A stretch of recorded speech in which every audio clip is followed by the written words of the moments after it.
బీచ్లు క్లీన్ చేస్తూ గ్లోబల్ రికార్డులు క్రియేట్ చేస్తోంది ఈ సంస్థ. వినగానే ఇంట్రెస్టింగ్గా అనిపిస్తోంది కదా.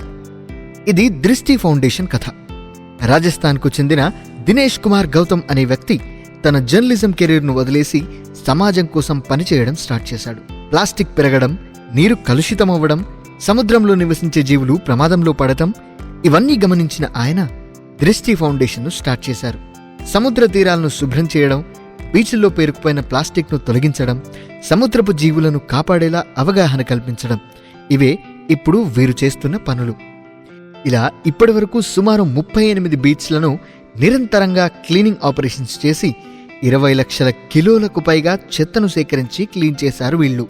ఇలా చెట్లను నాటడం నుంచి వాటిని సంరక్షిస్తూ పర్యావరణం పట్ల అవగాహన పెంచడం వరకు ఎన్నో కార్యక్రమాలు చేస్తున్నారు. ప్రకృతిని కాపాడితే మన భవిష్యత్తు నిలుస్తుంది. ఇదే ఇప్పుడు వీళ్ళు నమ్మేది. మనం కూడా అదే నమ్ముదాం.